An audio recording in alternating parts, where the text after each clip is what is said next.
자비로우신 우리 아버지 하나님, 오늘도 저희들을 한자리에 불러 모아주시고 하나님의 말씀을 통해서 교훈받게 해주신 것을 감사합니다. 이 시간 주 성령께서 함께 해주시고 우리의 마음을 열어주시고 또 주님이 세우신 교회에 대해서 바른 이해를 가질 수 있도록 도와주옵소서. 주 안에서 살아가는 신앙생활이 무엇인지를 알 수 있도록 도와주시고 우리를 통해서 많은 사람들이 구원함을 얻을 수 있도록 역사해 주시고 도와주옵소서. 하나님의 말씀으로 우리 영혼을 환하게 비춰주시고 또 우리가 어떻게 할 것을 알 수 있도록 도와주옵소서. 모든 시종 함께 해주시고 도와주시기를 간절히 의지하오며 주 예수 그리스도 이름으로 기도하옵나이다. 아멘. 성경 사도행전 7장 찾겠습니다. 사도행전 7장 38절입니다. 7장 38절.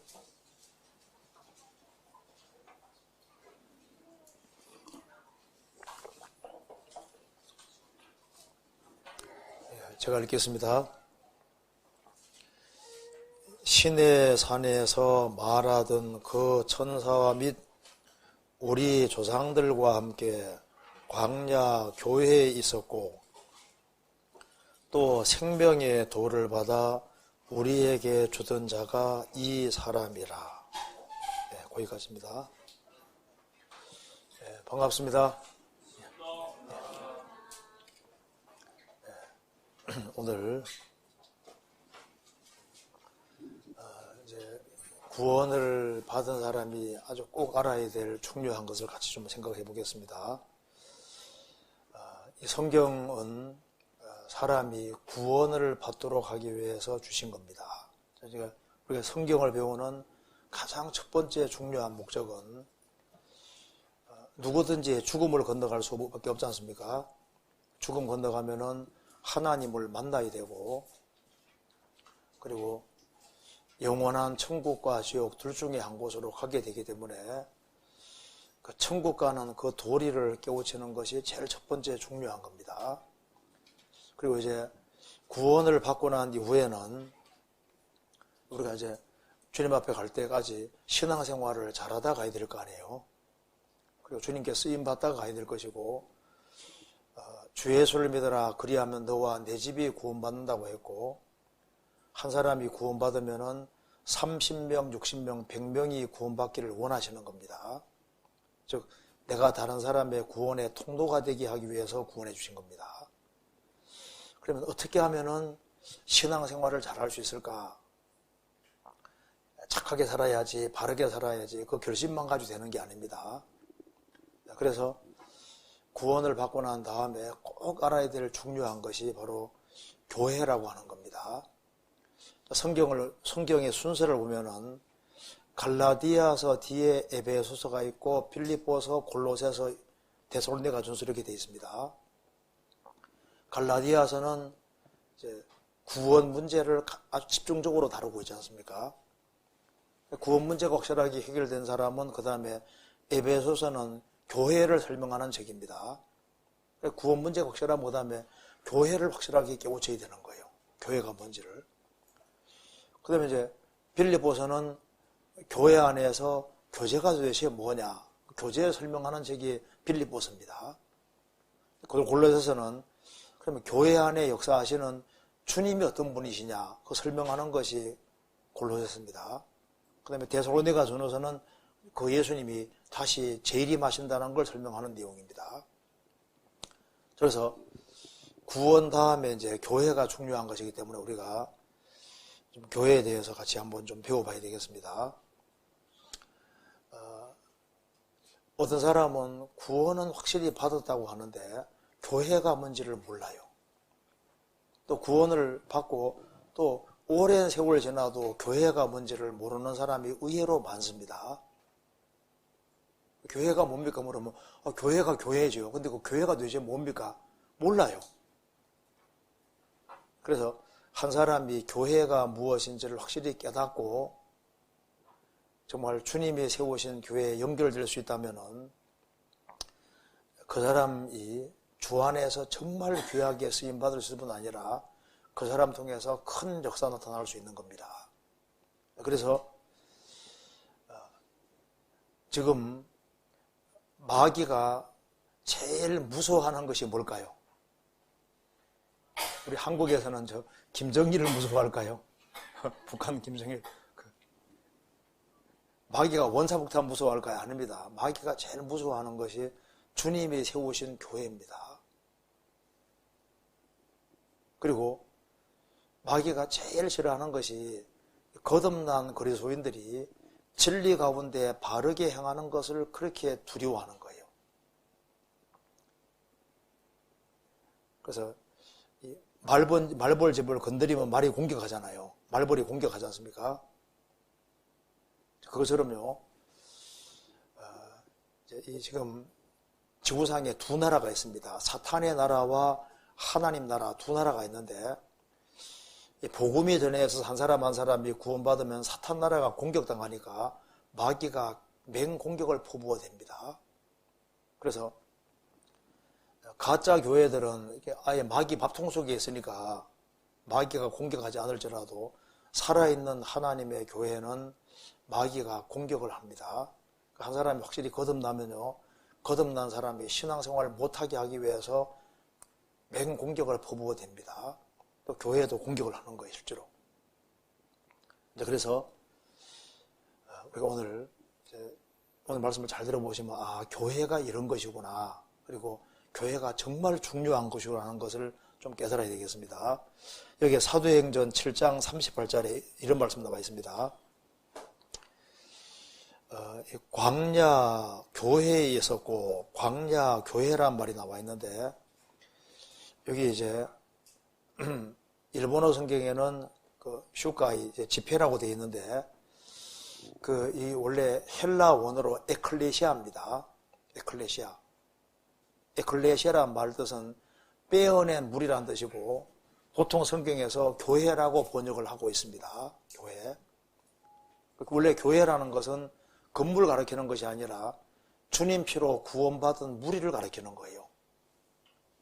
사도행전 20장 28절에도 말씀하기를 양떼를 교회라고 했는데 하나님이 자기 피로 사신 교회라고 했습니다. 하나님이 건물을 피로 사실 리가 없잖아요. 주님 피로 구원받은 양떼를 가리켜서 교회라고 했습니다. 그 성경, 신약 성경 어디에도 건물을 교회로 사용한 적이 없습니다. 사람은 구원받은 무리를 교회라고 하는 거예요. 그래서 여기 이제 이스라엘이 에집트에서 나와서 40년 광야 생활하는 그 모습을 가리켜서 광야 교회라고 표현을 했습니다. 그래서 교회가 도대체 뭐냐? 얼른 그림이 안 그려지는데 이 광야 교회에 대해서 배우면은 교회가 이런 것이구나 하는 걸 확실히 깨우칠 수 있을 겁니다. 그래서 오늘 제목 광야 교회라는 제목으로 좀 생각을 좀 해봅시다. 여기에 38절에 시내 산에서 말하던 그 천사와 및 우리 조상들과 함께 광야 교회에 있었고 또 생명의 돌을 받아 우리에게 주던 자가 이 사람이라 모세라. 원래 광야 교회는 처음 없었는데 이제 원래 이 이스라엘 백성들이 원래 에집트에서 430년 동안 살았습니다. 에집트에서 소망 없이 살았는데 하나님이 모세를 보내서 에집트에 10가지 재앙을 내리시고 이스라엘 민족을 에집트에서 건져내십니다. 건져낼 때 출애굽한 이스라엘 백성들은 두 가지를 경험했다는 거 아시잖아요. 그러니까 두 가지를 경험한 사람들이 이제 광야 교회의 일원이 되는 거예요. 이거 잠깐 볼까요? 그러니까 여기에 이스라엘 민족들은 원래 애굽에 살았습니다. 에집트에 살았습니다. 애굽에 살았는데 애굽에서 이게 나온 것을 출애굽 엑소더스라고 합니다. 그 출애굽을 해서 이제 광야에서 이제 이스라엘 백성들이 40년 동안 살았는데 이것이 광야 교회라고 성경에 설명해 줬습니다. 그러면 저게 에집트에 살고 있던 이스라엘 백성들이 광야 교회가 될 때 두 가지가 있었는데 제일 첫 번째는 이스라엘 백성들이 양의 피를 경험했던 겁니다. 양의 피. 출애굽기 12장에 나와 있죠. 그래서 성경 말씀하기를 출애굽기 4장에 이스라엘은 내 아들 내 장자라고 말씀하셨습니다. 이스라엘의 맏아들이 죽지 않게 하기 위해서 양의 피를 바르라고 했습니다. 집 좌우 설전방에 양의 피를 바르라고 했는데 양의 피를 바른 사람은 심판이 넘어갔잖아요. 그래서 양의 피를 고린도전서 5장에 말씀하시기를 6월절 어린 양은 곧 누구라고 했습니까? 예수 그리스도. 그래서 양의 피를 경험하고 출애굽이 이루어지는데 그것처럼 예수 그리스도의 피를 통해서 구원받은 사람으로 말미암아 교회가 이루어진다고 말입니다. 그래서 이제 이스라엘 민족이 양의 피를 경험하고 그 다음에 홍해 바다를 통과하게 되는데 고린도 전서 10장에서는 홍해 바다 통과한 것을 세례받았다, 침례받았다, 베프티즘이라 했습니다. 그러니까 성경이 뭐라 했습니까? 너희는 만민에게 복음을 전파하라. 믿고 세례를 받는 사람은 구원을 얻을 것이요 믿지 않는 사람은 정죄를 받으리라. 그러니까 기본적으로 여기 광야 교회의 일원이 되는 기본적인 자격이 뭐냐 하면은 양의 피를 경험하고 홍해바다 통과한 사람으로 말미암아 광야 교회가 되는 것처럼 신약시대 교회도 일단 예수님 피를 경험해서 구원부터 받아야 되는 거예요. 그리고 구원받은 사람이 내가 구원받았다는 걸 외적으로 표현하는 것이 침례잖아요. 세례 방법은 물속에 잠그는 겁니다. 물 뿌리는 세례는 후대에 생긴 겁니다. 그래서 지금 광야 교회는 반드시 피를 경험했어야 되는 거예요. 양의 피를 경험해야 되는 겁니다. 신약시대 교회도 반드시 피를 통해서 주님의 보배로운 피를 통해서 구원을 받아야 되는 겁니다. 그래서 사도행전 20장 28절에 말씀하시기를 하나님이 자기 피로 사신 교회, 예수님을 하나님이라고 했고 예수님의 피를 하나님의 피라고 했습니다. 예수님은 하나님이 잠깐 사람이 되신 분이잖아요. 그래서 6월절 양은 오후 3시에 죽였습니다. 예수님 몇 시에 죽으신 줄 아시죠? 오후 3시에 죽으셨잖아요. 6월절 양은 절대 뼈를 꺾지 않습니다. 예수님 뼈는 꺾이지 않았다는 거 아시잖아요. 십자가에 펴 죽어가던 두 강도는 뼈가 꺾였는데 예수님은 뼈가 꺾이지 않았습니다. 6월절 양이니까 뼈가 꺾이면 성격이 틀려지는 거예요. 그래서 이 지구상에 교회라는 교회가 많이 있는데 주님의 피를 통과하지 않은 교회는 가짜 교회인 겁니다. 한번 물어봅시다. 구원 받으셨어요? 피공도 확실히 믿어져요? 이건 믿는 거하고 믿어지는 건 다르거든요. 믿어지는 건 성령이 도와줘야 믿어집니다. 어떤 사람은 믿는데 안 믿어지거든요. 제가 아는 어떤 분은 1984년부터 말씀 듣기 시작해서 최근까지도 지금 말씀 계속 듣고 있어요. 아직까지 못 깨우쳤습니다. 그래서 또 구원시키려고 몽골까지 데려갔다 왔는데도 그래도 안 돼가지고 또 이번에 또 듣는다고 하더라고. 그러니까 이걸 좀 30몇 년 동안 들어도 안 되는 사람도 있습니다. 왜? 안 찾으니까. 우리가 러시아에 갔을 때 그때 전도 집회를 일주일 동안을 100번 들은 분이 같이 갔었거든요. 전체를 구원받지, 은행에 굉장히 높은 분이었습니다. 그런데 안에 따라서 이제 참여는 해주는 거예요. 그런데 구원은 안 받았습니다. 그래서 이제 이 러시아에 가서, 러시아 블라디카프카스 갔을 때 우리가 전도하다가 붙잡혔거든요. KGB 공안들에게 붙잡혀가지고, 그때 붙잡혔는데, 그때서 그분은 구원을 안 받은 상태로 붙잡혀갔던 거예요. 다행히 벌금 이제 물고 이제 나왔지만은, 그런데 그 일 있고 난 다음에 모스크바 집회 들으면서 구원을 받았습니다. 그러니까 전집회 100번 듣고 구원 받았거든요. 그러니까 찾는 사람은 그냥 마지막 날 듣고도 구원 받아요. 제가요, 아주 오래 전입니다. 지금도 신앙생활 잘 하시는 분이 있는데, 이 말씀을 이제 한 분이 왔는데 준비가 다 돼 있는 거예요.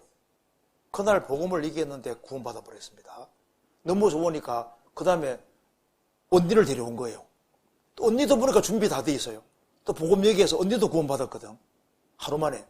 그 다음날 또 데려와서 언니를 또 데려왔어요. 연속으로 3분이 하루에 다 구원 받은 겁니다. 하루씩. 그 다음에 셋이 합동해가지고 엄마를 모시고 왔더라고. 근데 엄마는 안 되더라고. 엄마는 나중에 구원 받았습니다. 그러니까 찾는 사람은 짧은 시간 내도 되고, 안 찾는 사람은 오랜 세월 걸려도 안 되는 겁니다. 왜냐하면 구원은 하나님이 해주시는 거예요. 하나님은 준비된 사람을 깨닫게 해주시는데 하나님은 속으시는 게 없잖아요. 그래서 정말 믿는 사람에게 성령께서 딱 믿어지게 도와주시는 겁니다. 그래서 이제 주님 보배로운 피로 구원을 받았다는 건 정말 놀라운 거예요. 그래서 여기 보시면 이제 양의 피를 경험하고 출애굽을 했을 때, 사실 저도 이제 전공이 서양 역사입니다. 역사 전공인데 이제 이 세계사 책을 탁 펴면 제일 먼저 나오는 것이 에집트잖아요. 에집트가 막 대제국입니다.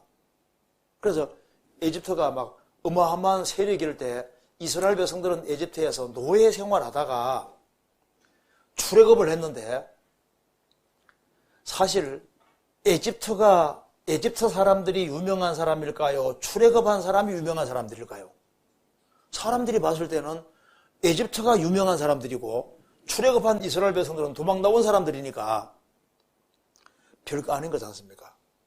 근데 사실은 누가 주인공이냐면은 에집트 사람들이 주인공이 아니고 양의 피를 경험하고 출애굽한 광야교회, 여기에 있는 사람들이 주인공이었던 거예요. 그렇잖아요. 그러니까 제일 중요한 사람들이 바로 이 사람들이었다고 말입니다. 이 사람들이 40년 광야 생활 통과하고 가나안 땅으로 들어갔지 않습니까? 그렇잖아요. 그것처럼 지금 지구상에 참 나라도 많고 사람들도 많은데 정말 중요한 사람들이 누군지 아세요? 누가 중요한 사람일까요? 주님 보배로운 피로 구원받은 사람들이 중요한 사람들인 거예요. 출애굽한 사람들이 가장 유명한 사람들이었다니까요. 주님 피로 구원받은 사람들이 유명한 사람들입니다. 그러잖아요. 노아 시대 때 제가 저번에 미국 갔을 때 미국에 켄터키에 가면요, 켄터키 주에 가면은 노아 방주를 크기를 실제로 만들어 놨어요. 노아 방주를. 노아 방주 성경에 나와 있는 크기하고 똑같이 만들어 놨습니다. 그게 정말 우리까지 다 만들어 놓고, 그 다음에 이제 동물들이 어떻게 들어갔는지, 그 다음에 이제 1년분의 식량을 어떻게 준비했는지, 노아 식구 어떻게 살았는지, 물은 어떻게 공급받았는지, 이걸 있잖아요. 방주, 거기에다가 설명을 다 해놨는데, 그게 사람들이 미어 터집니다. 그래서 사람들이 막 이렇게 해가지고 줄 서가지고 쭉 움직이는데, 그게 쭉 들어갔다 나오면요, 무신론자가 신자가 될 만큼 설명이 너무 잘 돼 있어요. 궁금한 게 다 풀려 있습니다. 근데 아담 때부터 노아 때까지 막 인구가 엄청난데요. 그런데 노아 방주 만들던 노아는 그 당대에 유명한 사람일까요? 비난거릴까요? 노아가 홍수 온다고 그렇게 외쳐도 아무도 안 들어갔잖아요. 노아는 조롱거립니다. 노아 양반 미쳤네. 어떻게 세계적인 홍수가 온다 그래? 우리는 못 믿어. 그런데 사실은 방주를 만들던 노아가 사실은 제일 유명한 사람들이었던 거예요. 왜? 하나님 말씀에 순종했거든요. 그럼 갈대아 우르에서 아브라함이 나왔지 않습니까? 이스라엘 조상 아브라함이 나올 때 갈대아 우르가 발굴이 됐지 않습니까? 발굴이 됐는데 그 발굴 과정에서 알은 것이 뭐냐면요. 이 갈대아 우르가 정말 굉장히 번창한 도시입니다. 그래서 그게 아주 잘 사는 사람은 2층 집에 방이 14칸이더라고. 자, 몇 칸 집에 살아요? 벌써 4,000년 전에 2층 집에 방이 14칸. 그래, 아브라함은 도시 생활하던 사람인데 하나님 말씀을 따라서 이제 아브라함이 가나안 땅으로 들어갔을 때 아이고 아브라함 미쳤구만. 그런데 사실은 누가 유명한 사람입니까? 갈대아 우르 사람이 아니라 하나님 말씀에 순종해서 나온 아브라함이 유명한 사람이었던 거예요. 그렇잖아요. 예수님 당시에 정말 그 훌륭한 종교가들 유명한 사람들이 많았는데 베드로, 야고보, 요한, 안드레 어부들입니다. 예수님 말씀하시기를 나를 따라오너라 내가 너희로 사람 낚는 어부가 되게 하리라. 그래서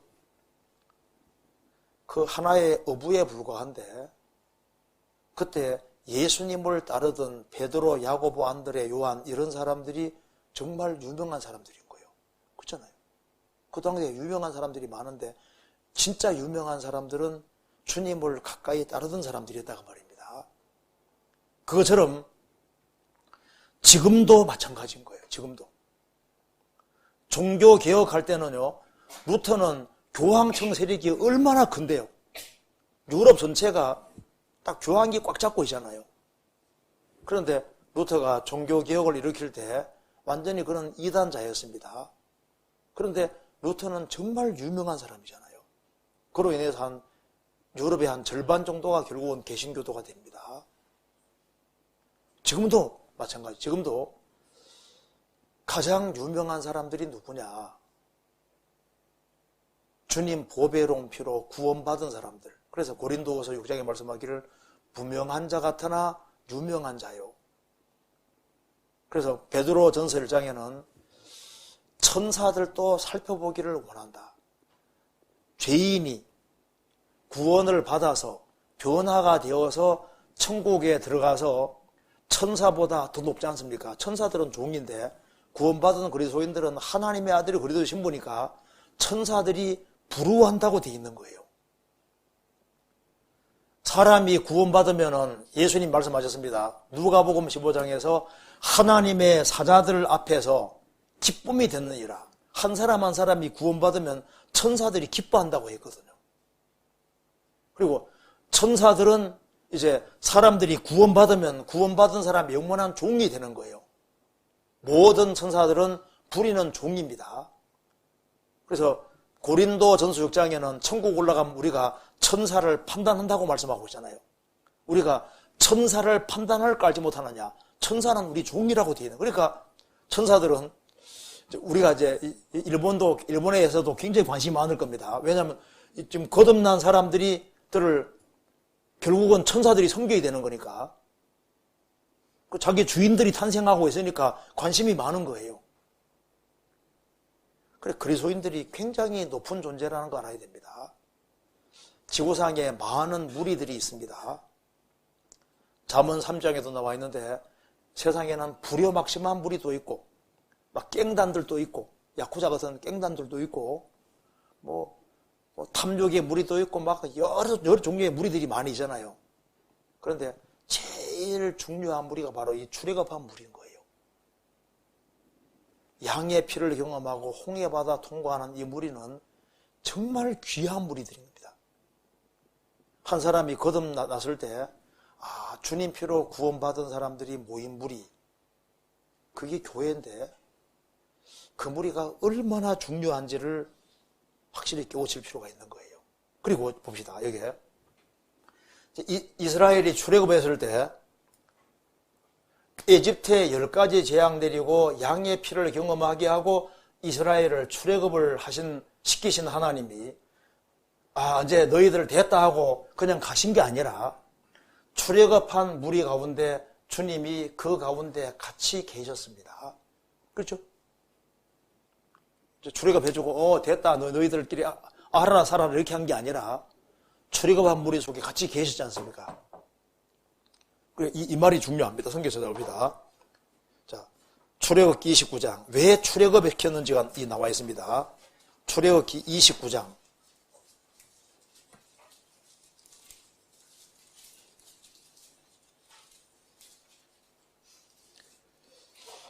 45절.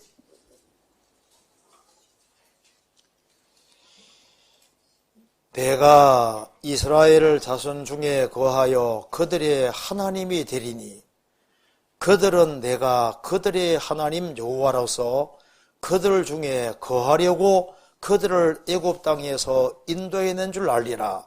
나는 그들의 하나님 여호와니라. 왜 이스라엘을 출애굽을 시켰느냐? 이유는 내가 그들의 하나님 여호와로서 그들 중에 거하려고 출애굽을 시켰다. 그래서 출애굽한 이스라엘 백성들 속에 같이 있었습니다. 민수기 5장 3절에서도 말씀하시기를 하나님이 내가 진 가운데 계시다고 했습니다. 그래서 양의 피를 경험하게 하신 그 하나님이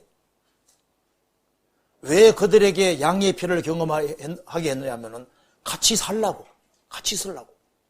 우리를 주님 피로 구원해서 우리를 한 무리로 이루신 이유는 우리 가운데 같이 계시기 위해서 그런 거예요. 천국에서도 같이 살고 세상에서도 같이 살려고 구원하시다 그 말입니다. 고린도후서 6장.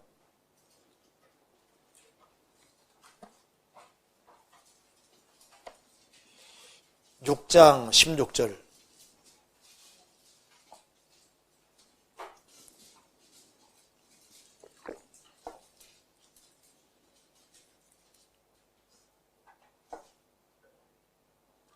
(6장 16절입니다)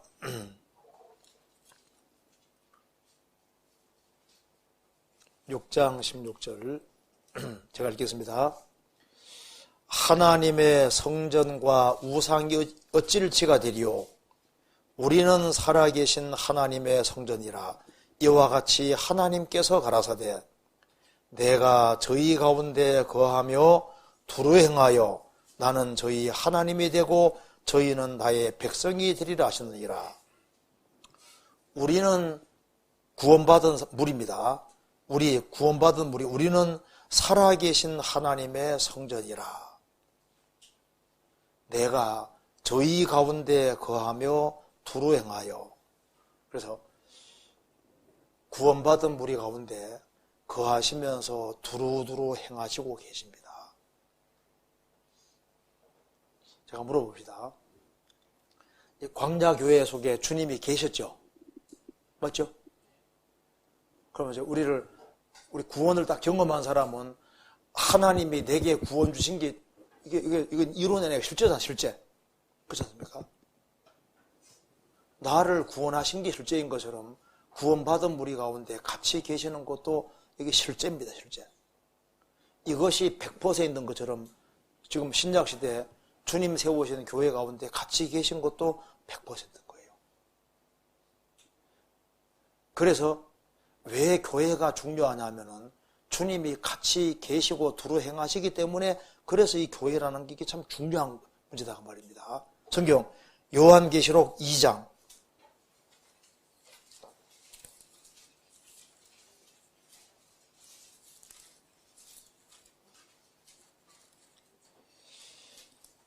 요한계시록 2장 1절입니다. 에베소 교회의 사자에게 편지하기를 오른손에 7뼈를 붙잡고 7 금초대 사이에 다니시는 이가 가라사대. 사도 요한이 지금 여기 반모섬에서 요한계시록을 받아 기록했습니다. 그러니까 도미시안 황제 당시에 사도 요한은 전도하다가 결국은 붙잡혔습니다. 그래서 장작불로 그를 죽이려고 했는데 이 사람이 안 타는 거예요. 그래서 그 다음에는 이제 끓는 가마속에 집어넣어서 죽이는데 안 타는 거예요. 그래서 이제 황제가 놀래가지고 이제 식사를 초청해서 사도 요한인데 사도 요한 음식에는 막 독을 잔뜩 집어넣은 겁니다. 그런데 멀쩡하거든요. 그래서 황제가 놀라서 아예 전도 못하도록 하기 위해서 반모섬에 유배시킨 겁니다. 저도 반모섬에 가봤거든요. 에베소 구사다지 항구에서 배 타고 5시간 들어가니까 그 이제 반모섬에 나오는데 완전 유배지입니다. 거기에서 이제 요한계시록을 기록한 거예요. 그런데 사도 요한이 이렇게 보니까 7 금초대가 보이고 7 금초대 사이에 예수님이 다니시더라 그 말입니다. 그러면서 7 촛대는 7 교회라고 했습니다. 1장 20절에 답이 나와 있죠. 내 본 것은 내 오른손에 7별의 비밀과 7 금초대라. 7별은 7 교회의 사제요 7 촛대는 7 교회니라. 그러면서 2장 1절에 에베소 교회 사자에게 편지하기를 오른손에 7별을 붙잡고 7 금초대 사이에 다니시네 가라사대. 7 촛대는 7 교회니라. 7 금초대 사이에 다니신다. 주님이 세우시는 교회에 주님이 두루두루 다니시는데 이것이 사실이냐? 그런 사실입니다. 요한복음 21장 보시면은 예수님이 베드로 사도에게 말했습니다. 내가 이 사람들보다 나를 더 사랑하느냐? 주여 그러하베다. 내가 주를 사랑하는 줄 주께서 아시나이다. 하니까 뭐라 했습니까? 내 어린 양을 먹이라. 내 양을 치라. 내 양을 먹이라. 3번이나 내 것이라고 했습니다. 베드로 사도는 양떼를 위해서 피 흘린 게 아니라고요. 예수님이 피를 흘려 값주고 하셨으니까 주의 것이니까 주님의 양을 잘 돌보라고 말씀하신 겁니다. 그렇잖아요. 그러니까 주님이 피로 값주고 샀고 구원받은 사람을 무리를 이루신 분도 주님이고 일꾼은 쓰임받는 부분인 거예요. 교회의 주인은 목사도 아니고 봉사회장도 아니다 그 말입니다. 교회의 주인은 주님이고 앞장서 일하는 사람 일꾼들은 쓰임받는 하나의 부분에 불과한 거예요. 그래서 교회의 머리는 주님이라고 성경에 되어 있잖아요. 내가 없어도 교회는 됩니다. 근데 내가 쓰임받지 않으면 내만 손해보는 거예요. 그런데 7 금초대 사이에 주님이 다니시는데 거기에 이제 계시록 1장에 주님이 다니시는 모습이 쭉 기록이 되어 있는데 그 중에 하나 생각할 것은 1장 16절에 그 오른손에 7별이 있고 그 입에서는 좌우에 날선 금이 나오고 그 얼굴은 해가 힘있게 비치는 것 같더라. 7 금초대 7 교회 사이에 두루 역사하시는 주님의 모습을 여기 상징적으로 표현하시면서 특별히 그 얼굴은 해가 힘있게 비치는 것 같더라. 우리 교회 안에 주님이 세우신 교회 안에 주님이 두루 다니시는데 그 얼굴은 해가 힘있게 비치는 것 같더라. 이 말이 맞아요. 그래서 한 사람이 이제 구원받고 교회 주님이 세우신 교회 안에 정말 거하면 어떤 일이 벌어지냐 하면은 해가 힘있게 쫙 비치는 것처럼 교회 안에 거하면은 특징이 있습니다. 마음이 밝아집니다. 세상은 지금 어둠인데 그 빛이 있으면요 모든 사물이 밝게 보이는 것처럼 우리가 교회 안에서 정상적으로 신앙생활하면은 성령이 우리 마음을 밝히시고 영혼의 눈을 밝히시고 환하게 밝히시기 때문에 마음과 생각, 정신이 밝아지게 되어 있는 거예요. 실제로 마음이 밝아집니다. 마음이 긍정적이 되고, 그렇잖아요. 그리고 이제 해가 힘있게 비치는 것처럼 이제 성령께서 우리 가운데 역사하셔서 얼굴을 힘있게 싹 주님 햇빛이 쫙 비치는 것처럼 비칠 때 삶의 목적이 분명해지고 인생을 헤매지 않게 되는 거예요. 한 사람이 교회 안에서 정상적으로 신앙생활하면은 마음과 영혼이 밝아지고 살아갈 목적이 아주 분명하게 되는 거예요. 또한 이 빛은 사랑의 빛입니다. 우리가 어디에서 하나님의 사랑을 느껴갈까요? 하나님은 본질이 사랑입니다. 요한일서 4장이 말한 대로 하나님은 사랑이십니다. 하나님은 사랑이신데 우리 가운데 역사하시는 주님은 사랑이시지 않습니까?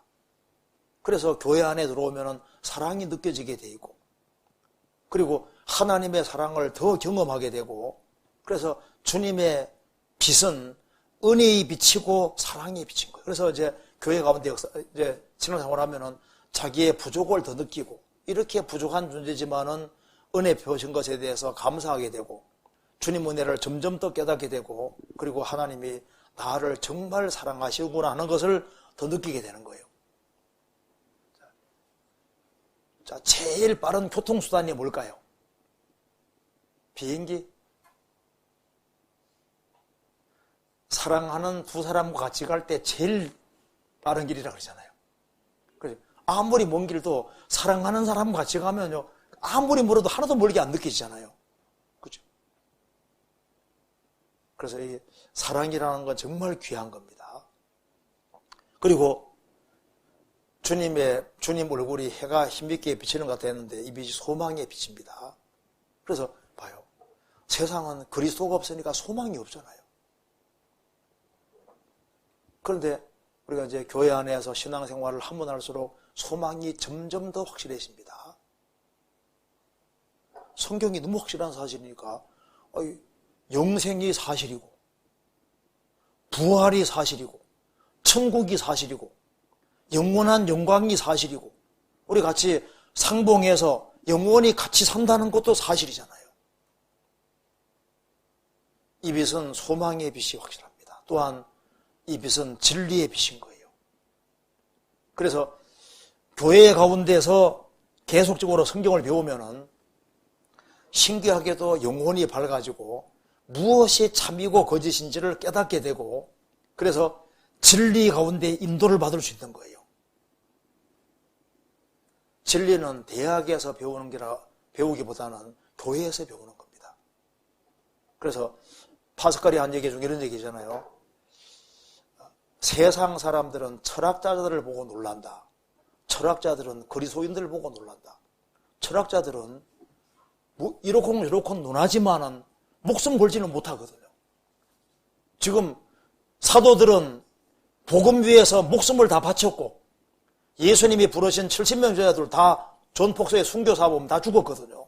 지금 초대교회도 지금까지 그리스도 때문에 목숨을 버린 사람이 적어 통계적으로 6천만 명이 넘습니다. 말이 6천만 명이지 많은 거잖아요. 무슨 철학을 위해서는 목숨 못 바치잖아요. 그리스도를 위해서는 목숨 바친다 그 말입니다. 나폴레옹도 예수여 당신이 이겼습니다. 나는 내 사전에 불가능이 없다 그랬는데 예수여 당신이 이겼습니다. 당신이. 자기는 결국은 패배자다 그 말입니다. 왜?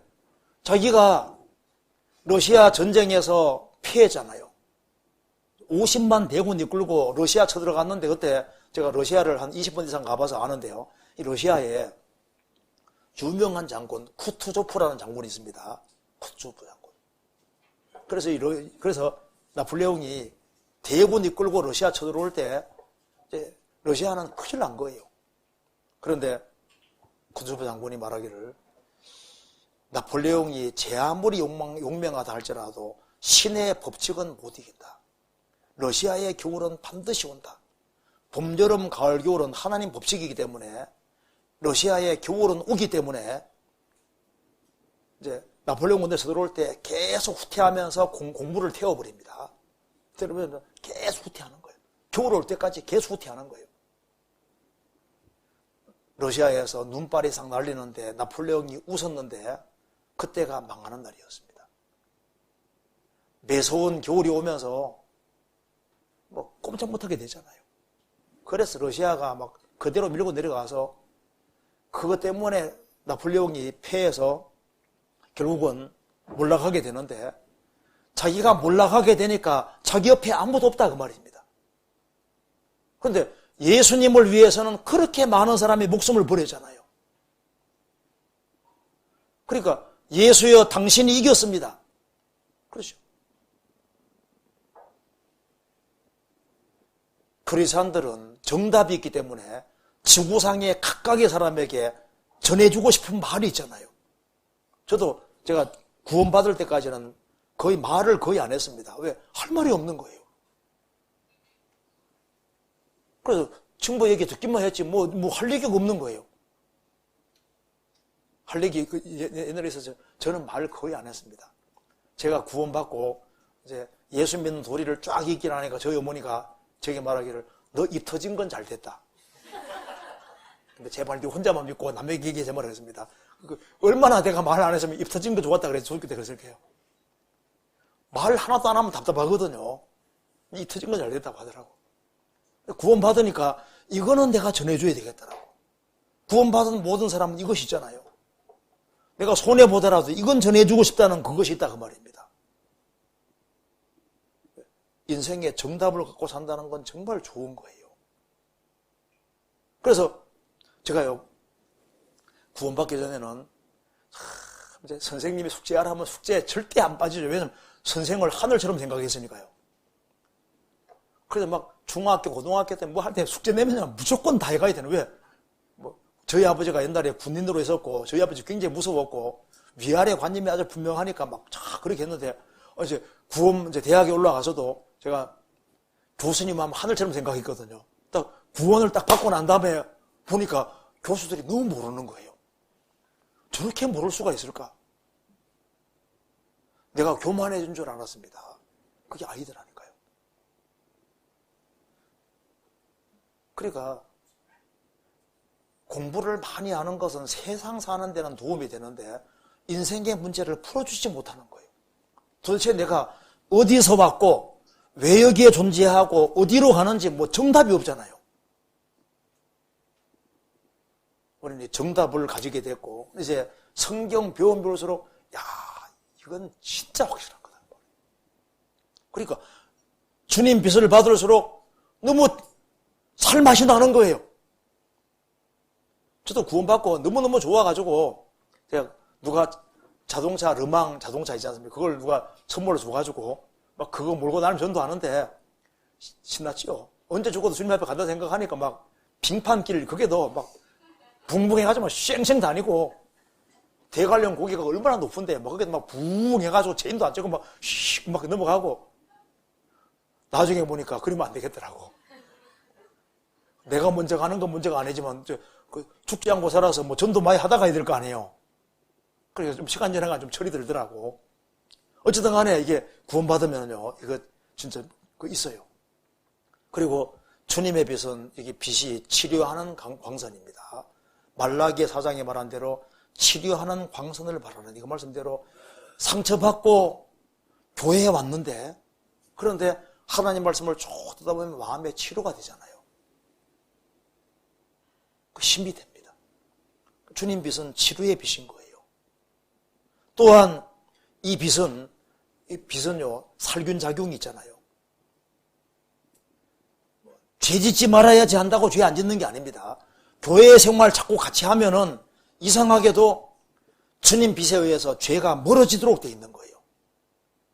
우리 한 장로님이 한국의 장로님이 청년들을 모아놓고 이런 얘기를 한번 했습니다. 한국에서 이제 묘자리를 이장하려고 죽은 지 얼마 안 된 사람인 거예요.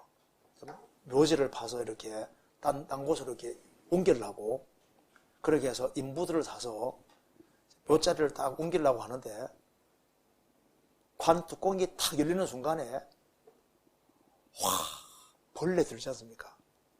시체에 막, 벌레들이 꽉 보이니까 인부들이 놀래가지고, 전부 다 앉아버리는, 난 안 한다고, 안 한다고. 그런데, 놀라운 일이 벌어졌습니다. 구름이 껴 있었거든요. 구름이 싹 거치면서 햇살이 싹 비치니까 그 많던 벌레들이 순식간에 다 사라져 버린 거예요.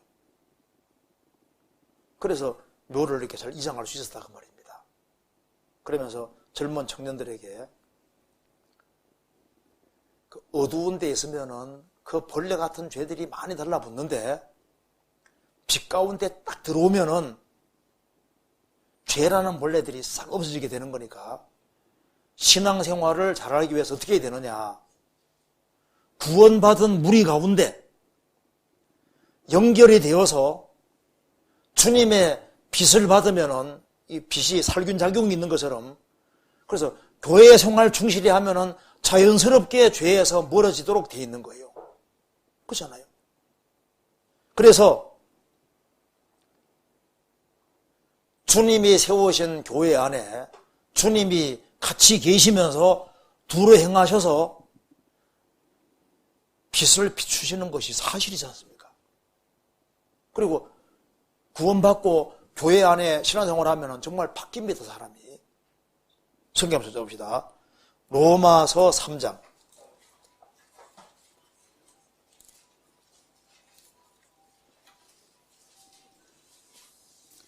3장 10절.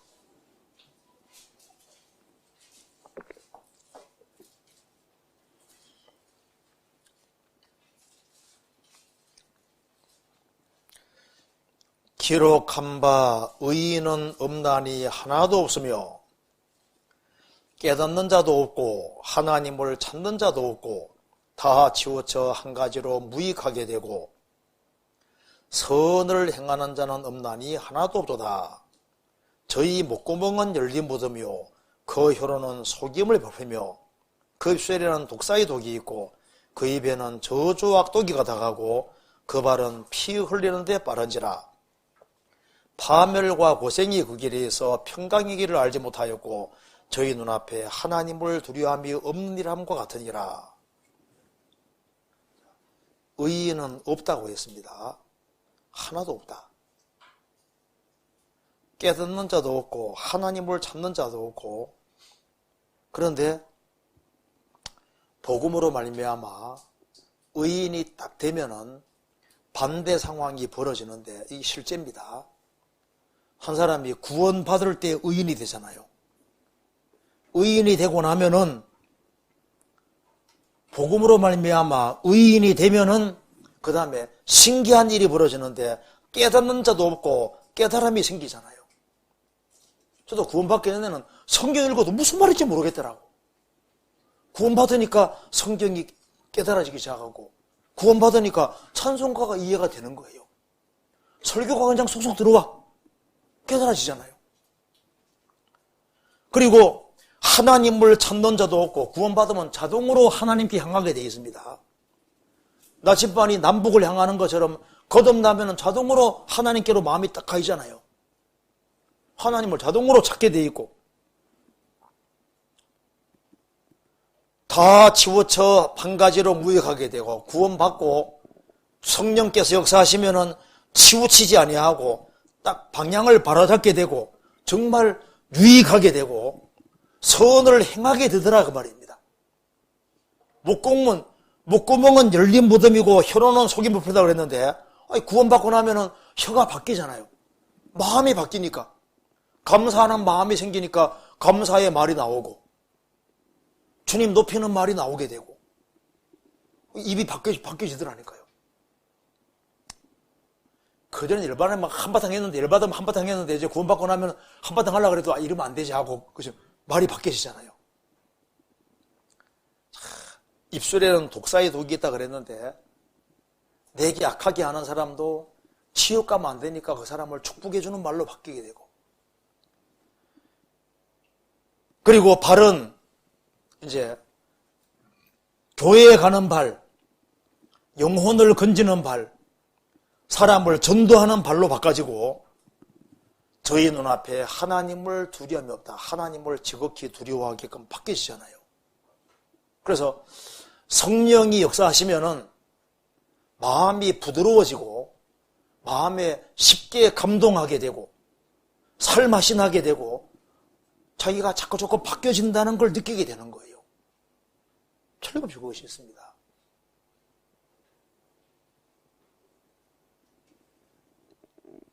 성경 찾아봅시다. 역대하 3장 찾아보시겠습니다. 역대하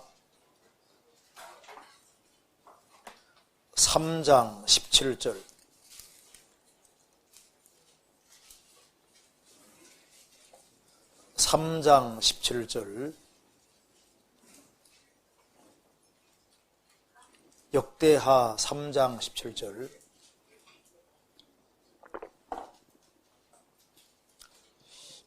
그 두 기둥을 외소 앞에 세웠으니 좌편에 하나요 우편에 하나라.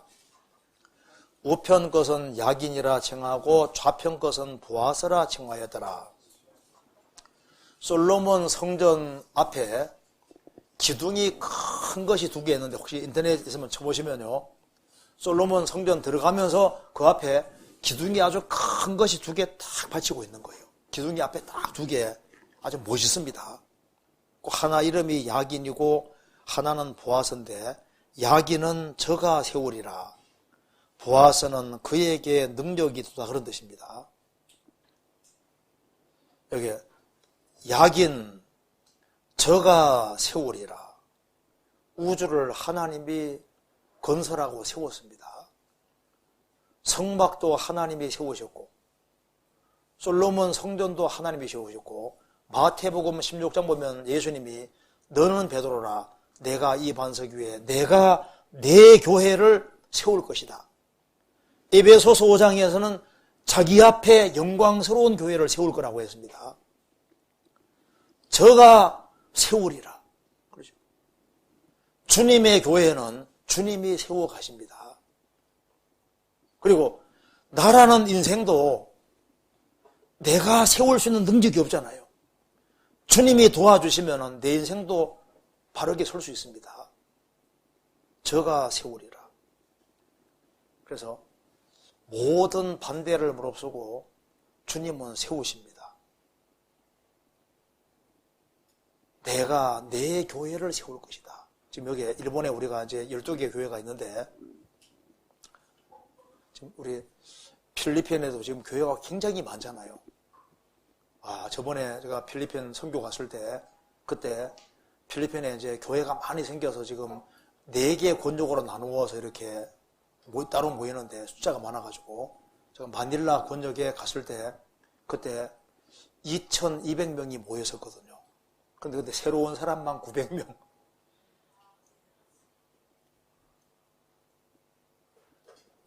그러니까 뭐 얼마나 말씀 잘 듣는지.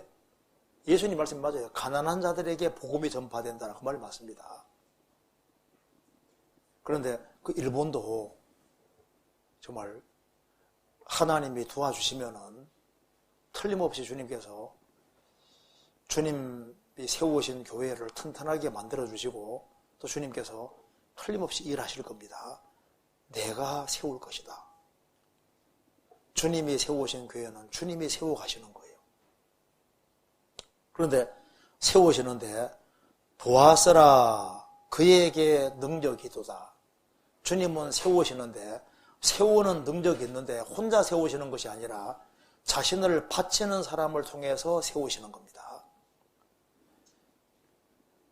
성막도 출애굽한 이스라엘 백성들이 구원을 경험한 그 이스라엘 백성들의 헌신 통해서 성막을 세웠고 다윗 당시에 전쟁으로 탈취물이 많이 생기고 구원 경험한 그 사람들이 솔로몬 성전을 세웠습니다. 신약시대 교회도 주님이 세우시되 자신을 바치는 사람을 통해서 신약시대 교회를 세워가시는 거예요. 그래서 지금 주님이 교회를 세우시는데 이제 봅시다. 여기에 이제 광야 교회 안에 주님이 계셔서 이제 주님이 두루 행하신 것처럼 신약 시대 교회가 왜 중요하냐? 주님이 같이 계시면 두루 행하셔서 우리를 변화시키기 때문에 중요한 거예요. 제가 구원받을 때 그때 청년들이 꽤 있었는데 한 절반 정도가 남았거든요. 근데 거의 다 전도자들입니다. 남은 사람은 거의 전도자들입니다. 몇 사람만 교회 안에서 중요한 다른 일을 하고 나머지는 다 전도자인데 그냥 교회 안에 같이 붙어서 말씀 배우고 같이 교제했는데 주님이 인생을 만들어 가셨던 거예요. 주님이 계시면서 두루 행하시면서 바꿔가시는 게 맞다니까요. 제가 구원받고 제 동생들을 남동생 둘을 이제 인도해가지고 이제 제 동생들이 구원받았을 때 강원도에 교회가 없어서 4년 정도 신앙생활을 못했습니다. 나중에 강원도에 교회가 생겨서 제 동생 둘이서 연결됐거든요. 연결돼서 이제 자리를 열심히 차지하니까 사람이 금방 바뀌어졌어요. 보이지 않는 힘에 붙잡혔습니다. 그래서 그냥 시간 좀 지나가니까 또 말씀 배운 걸 집에서 계속 복습을 하더라고요. 나중에 보니까 막 봉사회장도 되고 상담하는 사람도 되고 둘 다 지금 목회하고 있잖아요. 근데 왜 그러냐면요. 제가 제 동생들을 알지만은 그런 동생들은 아니거든요. 그런데 인생이 싹 바뀌어졌어요. 그러니까 제가 보니까 야, 이게 진짜 신기하다. 그래 교회에 연결됐는데 같이 말씀 배우고 교제하면서 사람이 싹 바뀌어가지고 좀 전도 잘하잖아요. 그러니까 이게 뭐냐면은 주님이 같이 계신다는 말이 맞는 거예요. 저도 이제 애를 지금 둘이나 키우고 있지만은 애들 속에 들어갈 수가 없거든. 영혼 속에. 그렇잖아요. 영혼 속에 들어갈 수 없으니까 부모가 자식도 마음대로 할 수 없는 거예요.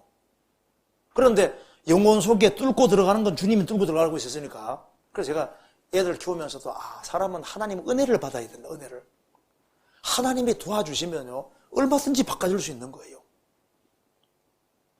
그래서 여기에 교회 안에서 주님이 같이 역사하시기 때문에 같이 말씀 교제하면 주님 은혜 주시면 인생이 싹 바꿔진다니까요. 그리고 주님이 귀하게 사용할 수 있는 거예요. 시편 92편에서는 늙어도 결선한다 그러죠. 노인들 할 게 없는데 교회는 노인들이 할 게 얼마나 많은데요. 노인이 얼마나 귀하게 쓰임받는데. 지역에도 노인이 많은 데가 있거든요. 전도 잘 돼요. 왜? 열심히 기도하거든. 자리 열심히 하는데 노인도 할 것이 얼마나 많은데요. 그러니까 여기 이제 광야 교회 안에 주님이 이제 계시니까 보세요. 출애굽을 할 때는 완전히 오합지졸이잖아요. 막 우르르 몰려왔으니까 완전히 무질서한데 주님이 그 가운데 딱 계시니까 뭘 만드시냐 하면은 질서라는 걸 세웁니다. 그래서 모세라는 사람을 중심으로 해서 이제 1000부장, 100부장, 50부장, 10부장 하면서 이제 질서를 쫙 세워서 군대 조직으로 만들어서 일사불란하게 질서를 세우지 않습니까? 그러니까 출애굽한 이스라엘 백성들이 출애굽을 할 때는 막 무질서했는데 조금 지나가니까 질서가 탁 잡혀서 일사불란하게 착착 움직인다고 말입니다.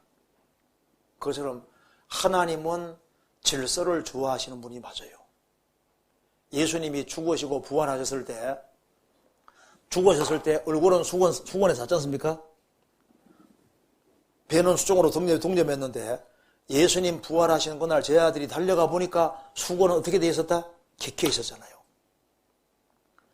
세마포는 그대로 놓여있는데 몰약을 부었으니까 단단히 굳어있는데 몸만 빠져나간 거예요. 그걸 보면요. 주님은 부활하신 이후에 헝클어진 수건도 다 객혀 놓으셨는데 주님이 질서 좋아하시는 분이 맞습니다. 원래 코스모스란 말도 원래 질서란 뜻입니다. 코스모스. 우주를 코스모스라 하잖아요. 코스모스가 원래 질서란 뜻입니다. 이 우주가 보면은요, 너무나 질서정연하게 탁 되어 있는 겁니다. 화장하는 걸 뭐라 그럽니까? 코스메틱이라고 하지 않습니까? 얼굴에 질서를 잡는 것이 화장인 거예요. 코스메틱. 그러니까 하나님은 질서를 정말 좋아하셔요. 그래서요, 이제 주님이 세우신 교회에도 질서가 있다고 말입니다. 그래서 교회는 이제 여자가 있고 형제가 있고 주님이 계시고 예수님이 계시고 그 위에 하나님 아버지 계시잖아요. 질서가 쫙 있습니다. 그래서 가장 보이지 않는 질서가 있는 것이 교회입니다. 그리고 원래 초대교회 당시에도 교회가 작았을 때는 집사가 없었거든요. 근데 교회가 커지니까 이제 예루살렘 교회도 집사를 세웠지 않습니까? 나중에 빌립보서 보면 빌립보 교회도 커지니까 집사들이 생긴 거예요. 장로도 생기고. 그 교회가 커지면은 자연스럽게 직분이 생기고 질서라는 것이 필요한 겁니다. 그리고 교회 안에 질서라는 것이 있다는 걸 알 필요가 있습니다. 교회도 질서라는 것이 있습니다. 그런데 뭘 알아야 되냐면은 교회 안에 질서가 있는데 이거 아셔야 됩니다. 한 사람이 구원받으면은 예수님은 구약시대 때는 하나님이 계시면은 제사장이 있고 백성이 있으면은 백성이 제사장들을 통해서 하나님께 나아갔습니다. 아시지 않습니까? 그런데 신약시대 때는 구원받으면 전부 다 뭡니까? 제사장이에요. 그러니까 이렇게 되는 겁니다. 한 사람이 구원받으면은 구원받은 그날부로 즉시 하나님의 아들인 동시에 제사장이 됩니다. 제사장. 그래서 이렇게 되는 거예요. 하나님이 계시면은 이제 우리가 대제사장이 예수님이고 한 사람 한 사람이 구원받으면은 구원받은 사람은 전부 다 제사장이기 때문에 다이렉트로 하나님께 예수님 통해서 다이렉트로 나갑니다. 그러니까 신약 시대 때는 하나님과 사람 사이의 중보는 예수님 한 분밖에 없어요. 그럼 패스터는 도대체 뭐냐? 목사는 도대체 뭐냐? 목사는 중보자가 아닙니다. 목사 통해서 나가는 게 아니에요. 목사를 통해서 하나님께 나가는 게 아니다 그 말입니다. 주님이 이게 목회자를 세워두신 이유는 하나님과 사람 사이에 중간 역할을 하게 하려고 하는 게 아니라 복음을 전하고 주님 몸된 교회를 튼튼하게 하기 위한 수단으로 주시는 거예요. 무슨 이해되죠? 그러니까 어떤 데나 보면 목사를 통해서 하나님께 나아간다 생각하면 큰일 납니다. 목사는 복음 전해서 그들을 구원의 길로 인도하고 주님 몸된 교회를 튼튼하게 하기 위한 수단으로 주신 거예요. 이해되세요? 그리고 구원받은 사람은 다이렉트로 주님께 나가는 게 맞다 그 말입니다. 그러면 주님 왜 일꾼 세우셨느냐? 에베소서 4장 보면은 주님 몸된 교회를 튼튼하게 하기 위한 목적으로 일꾼을 주시는 거예요. 이거 이해되시죠?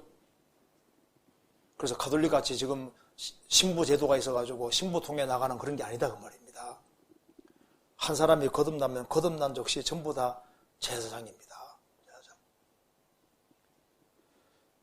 주님은 교회 안에서 일꾼을 세우시는데 그 일꾼을 세우시는 이유는 바로 다른 목적 때문에 세우는 거예요. 정해서 봅시다. 에베소서 4장.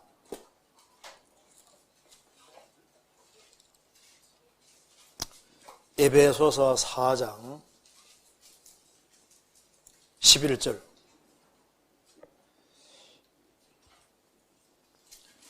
그가 혹은 사도로 혹은 선지자로 혹은 복음 전하는 자로 혹은 목사와 교사라 주셨으니 이는 성도를 온전케 하며 봉사일을 하게 하며 그리스도의 몸을 세우려 하심이니라.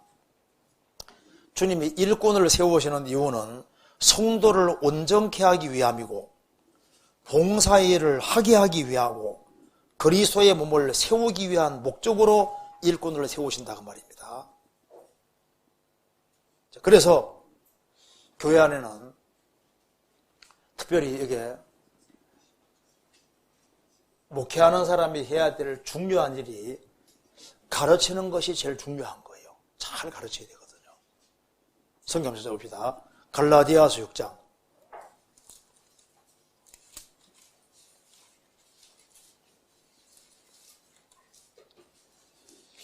6장 6절입니다.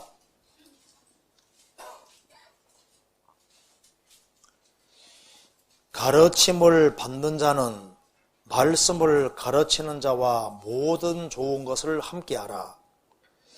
가르침을 받는 자가 있고 말씀을 가르치는 자가 있지 않습니까?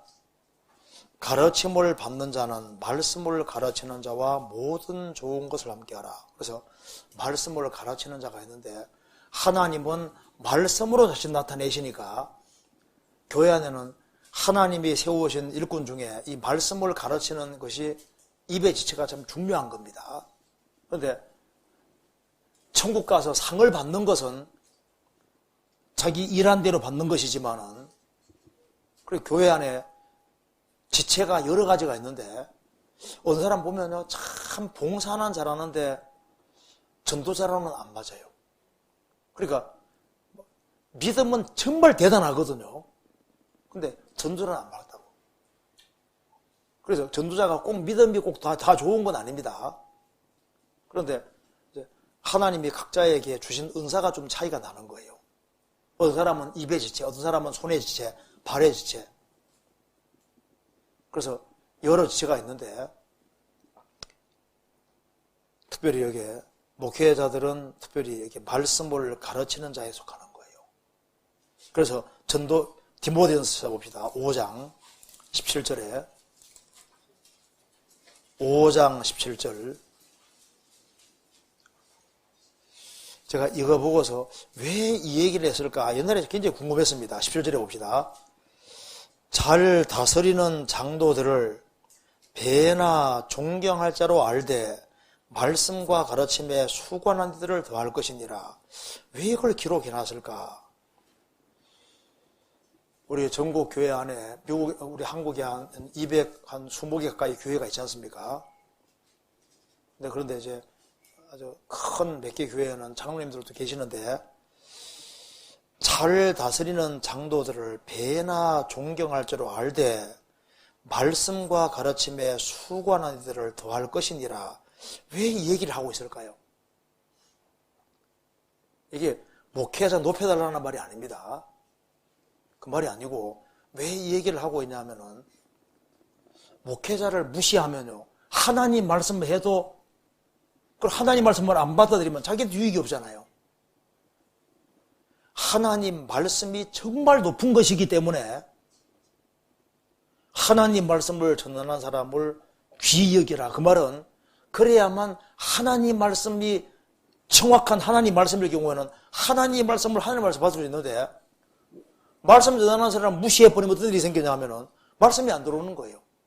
말은 잘하네. 근데 그 내용이 하나님 말씀이거든.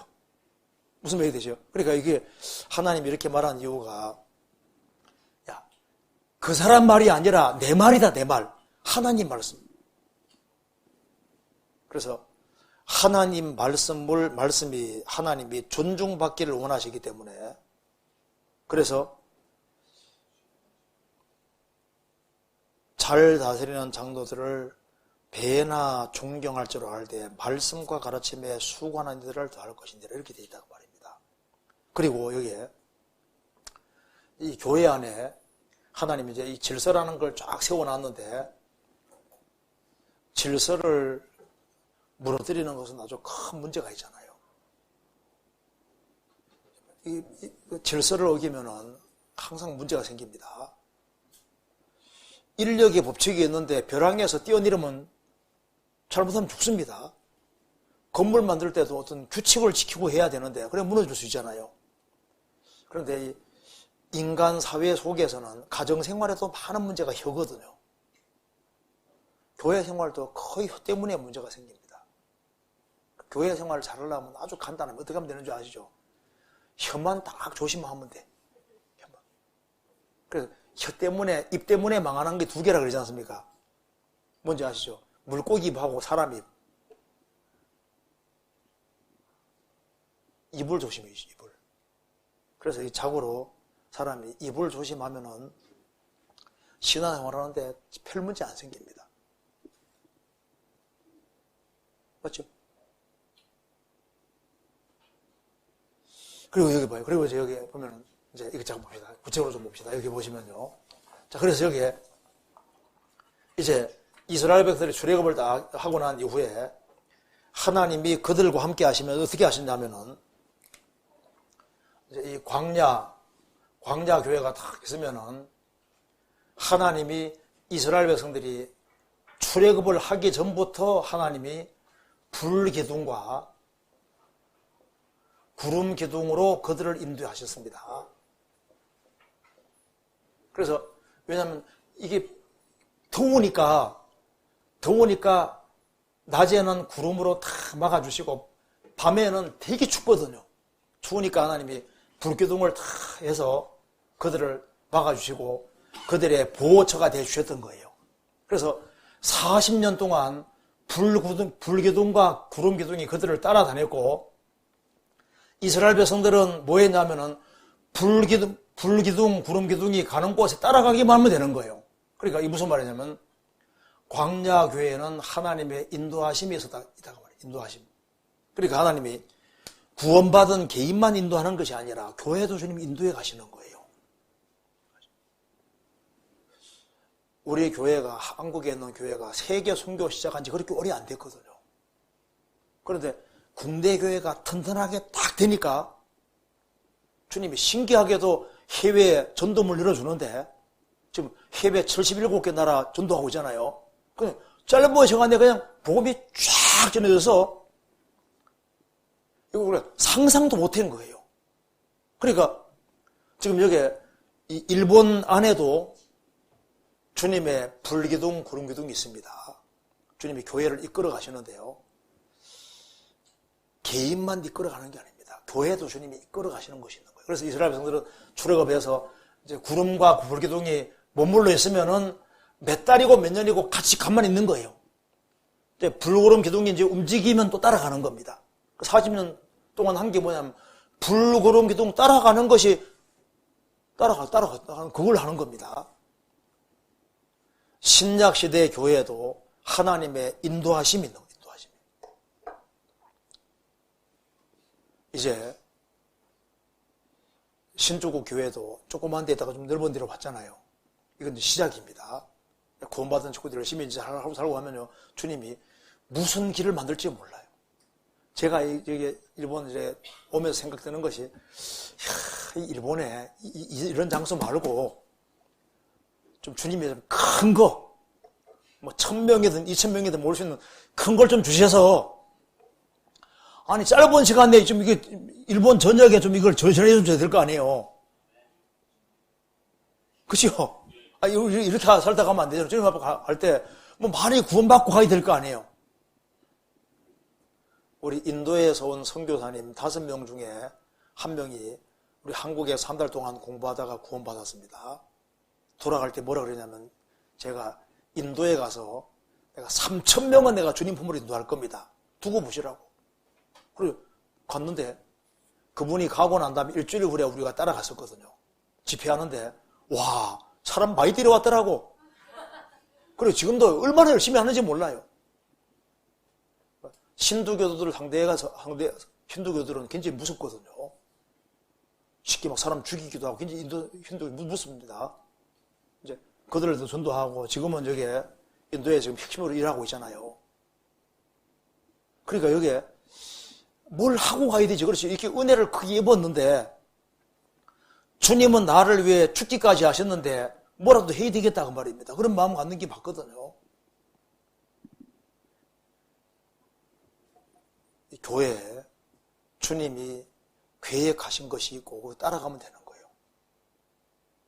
그래서 교회는 하나님의 인도하심이 틀림없이 있습니다. 그리고 이제 이 광야 교회 안에 주님이 같이 계시니까 40년 광야 생활하는 동안에 하나님이 같이 계시니까 그들에게 매일매일 뭐 내려주셨습니까? 만나 내려주시고, 얼마나 맛이 나면 만나.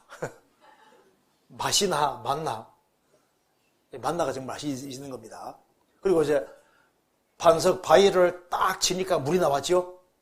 반석에서 물을 주시고. 그러니까 인생에게 제일 필요한 것이 먹는 거하고 물입니다. 그래서 40년 광야 생활 속에서 그들에게 필요한 걸 다 내려주셨습니다. 그래서 성경 10편 78편에 광야의 식탁이란 말이 나와 있는데 하나님이 광야에서 식탁을 준비하셨다.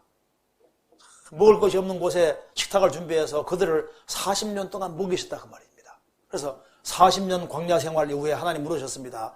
너희에게 부족한 것이 있었더냐? 없습니다. 하나님은 넘치게 주셨습니다. 그것처럼 신약시대의 교회 안에도 은혜와 진리가 충만하신 주님이 우리 가운데 계시니까 주님이 우리 신앙생활에 필요한 것을 다 내려주고 우리 영혼에 필요한 걸 너무 잘 아시고 우리 영혼에 필요한 걸 다 내려주시는 거예요. 그래서 광야 교회 안에 그들이 살아가는 데 필요한 모든 것이 있는 것처럼 주님 몸 된 교회 안에 있으면은 주님이 영육간에 필요한 것을 정말 내려주시는 거예요. 그래서 교회 안에 거하는 사람은 정말 하나님의 축복을 받습니다. 주님의 특별한 인도하심이 있고 그래서 우리가 교회 안에 잘 거하는 사람은 신앙이 잘 자랄 수 있는 거예요. 꼭 그렇게 됩니다. 그리고 이제 또 한 가지는 뭐냐면은 이 광야 교회 안에 주님이 같이 계셨기 때문에 너무 죄 짓는 사람이잖아요. 이런 사람은 주님이 어떻게 했습니까? 이 진 가운데 주님이 딱 거하시니까 사고 치는 사람은 어떻게인 줄 아시죠? 사고 치는 사람은 이게 광야 교회라는 진 밖에 따로 딱 구별시켰습니다. 못 들어오게끔. 그러니까 광야 교회는 깨끗게 하는 일이 있는데 주님이 진 가운데 거하시니까 뭔가 문제 있는 사람은 주님께서 딱 구별시켜서 못 들어오게 하신 거예요. 그것처럼 신약시대의 교회도 주님 역사하시기 때문에 참 신기한 것은요. 도덕적으로 짓지 말아야 될 죄를 딱 지으면요. 신기하게 드러납니다. 그 특징이에요. 그래서 우리 소원교회도 크잖아요. 서울교회도 지금 주일에 한 5천 명 정도 이렇게 많이 모입니다. 그런데 신기한 것은요. 죄를 도덕적인 죄라든가 그리스도인들이 지어서 안 되는 죄를 딱 가지고 있다가 퍼뜨리면요. 신기하게 다 드러내요. 잘못된 교리를 갖고 들어오잖아요. 신기하게 다 드러나게 만든다니까요. 주님이 같이 계셔서 그런 거예요. 소원교회도 지금 한 1600명 정도 매주를 모이잖아요. 모이는데 모를같이요. 이상하게 다 드러나요. 그러니까 주님이 세우신 교회 안에 주님이 눈을 크게 뜨고 딱 보고 계시기 때문에 이 교회를 깨끗게 하시는 일을 하시는데 잘못된 것을 갖고 들어와서 퍼뜨리지 않습니까? 혼자 갖고 있을 때는 주님이 딱 보고 있다가 퍼뜨리면요 여지없이 딱 드러낸다고. 드러내가지고 그걸 포기하든지 떠나든지 이렇게 만드시는 거예요. 참 희한해요.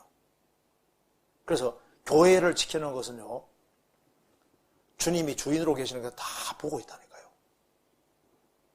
저도 지금 83년도에 구원받았으니까 지금 그래도 꽤 오래됐잖아요. 저도 교회 안에서 많은 걸 경험하면서 야 교회라는 건 이거면 정말 신기하고 놀라운 거다.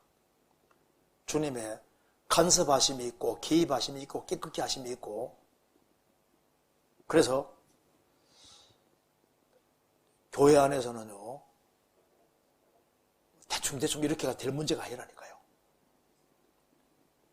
신기하게도 주님이 잡아내시고 꺾을 사람은 다 꺾어버리고 마음이 잘못된 사람은 신기하게도 드러내가지고 자기 발로 걸어 나가도록 만드시고 또 정말 겸손한 사람들은 모를 같지만 주님이 아셔서 신기하게 또 해가지고 또 다 쓰시고 이렇게 신기해요. 그런 일이 틀림없이 있는 겁니다. 왜? 주님이 세우신 교회이기 때문에 그런 것이 있는 거예요. 그리고 이제 또 한 가지 생각할 것은 이제 봐요.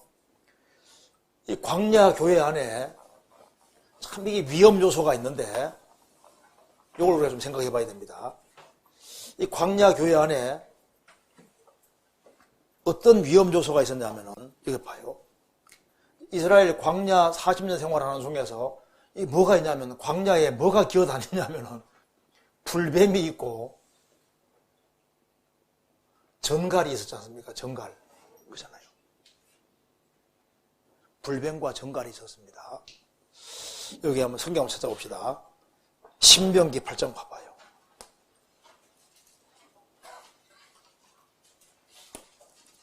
신명기 8장 15절.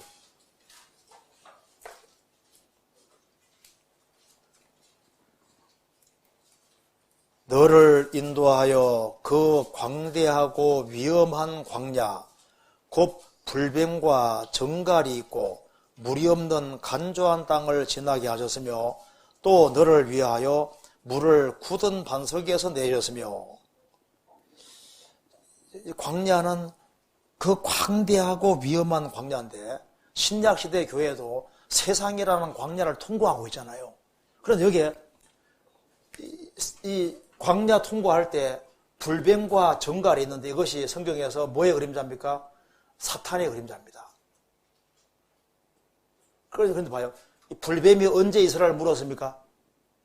이스라엘 물어서 많이 죽였잖아요. 뭐 할 때? 주님을 시험하고 원망할 때 물어 죽였잖아요. 그처럼 신약시대 교회도 이게 사탄이 그리스도인들을 물을 수 있는데, 대체로 어디에서 물리냐 하면은 주님을 시험하고 주님을 원망하고, 그러니까 평상시에 감사치 못한 것이 마귀에게 넘어지는, 마귀에게 물리는 중요한 길이 되는 겁니다. 민수기 보시면은 하나님이 진을 살할 때 진 끝을 살랐다고 되어 있지 않습니까? 끄트머리에. 그러니까 불평불만 있는 사람은 마귀가 일하기가 쉬운 거예요. 그래서 구원받고 난 이후에 마귀에게 안 넘어지는 아주 좋은 길이 있습니다. 뭔지 아시죠? 감사. 감사하는 사람 마귀가 어떻게 할 수 없어요. 그래서 마을 중에서 마귀가 절대 일하지 못하는 마을이 무슨 마을이라고? 벨리즈가 무슨 마을이라고? 감사 마을. 이래도 감사, 저래도 감사하니까 마귀가 어떻게 할 수가 없는 거예요. 감사하세요? 이제 감사할 줄 알면은 마귀의 시험을 기본적으로 피할 수 있습니다. 불평하고 불만이 있는 사람, 그런 사람은 마귀 타켓이 되기 쉬운 거예요. 그렇죠?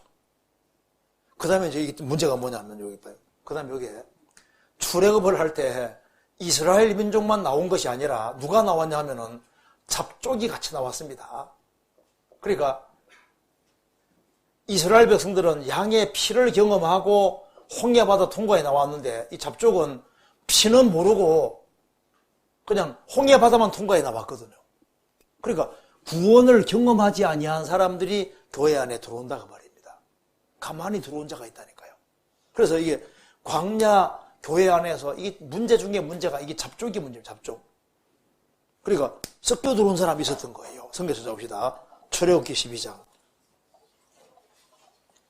출애굽기 12장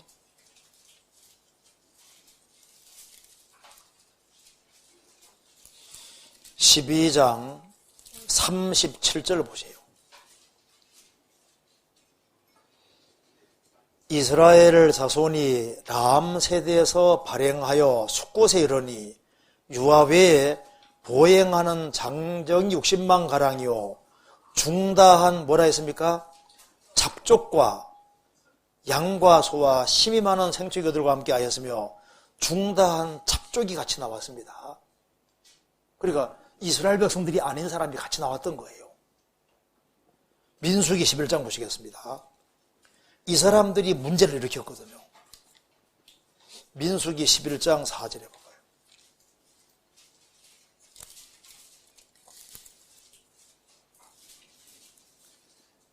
(11장 4절에)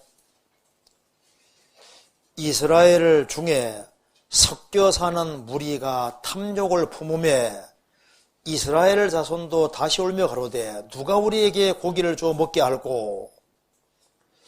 이스라엘 중에 섞여 사는 무리가 먼저 탐욕을 품고 부추기니까 이스라엘 백성들도 덩달아서 그냥 부추김 당했지 않습니까? 이게 뭐가 있냐면 봐요. 우리가 이제 40년 광야 생활 하는데 잡족은 이스라엘 사람들이 아니었던 거예요. 이 사람들이 자꾸 불평불만을 불러일으켜서 자꾸 광야 교회 안에 문제를 일으켰습니다. 그래서 성경 갈라디아서 2장하고 유다서 보면은 1장 보면은 이는 가만히 들어온 거짓 형제가 있다. 가만히 들어온 사람 몇이 있습니다. 그 사람들은 성령을 안 받았으니까 육신적으로 이해가 안 되니까 뒤에 불만 일으키고 그러면 순전한 성도들도 그냥 휩쓸려가지고 같이 올려가지고 그 어떤 사람 보면요 구원받았다고 말은 하는데 아닌 거예요. 전혀 분별력이 없어요. 항상 마음에 불평불만이 가득하고 여기 그런 건 아닙니다. 여기 신종 교회 그렇단 말이 아니고 그런 사람이 옛날부터 있어 왔던 거예요. 그래가지고 항상 나중에 보면 뒤에서 작업하면서 엉뚱한 사람을 주동자로 내몰아서 뒤에서는 자기는 작업하는 거예요. 그래서 있다니까요. 중도한 잡족이 있는 거예요. 그 다음에 세 번째 중요한 문제가 뭐냐면은 여기에 아말렉이 있어요. 아말렉. 광야 40년 생활 중에 아말렉이 이스라엘 민족을 계속 괴롭혔습니다. 아말렉은 성경에 말씀하기를 에서 후손이라고 에서. 에서는 육신에 속한 자입니다.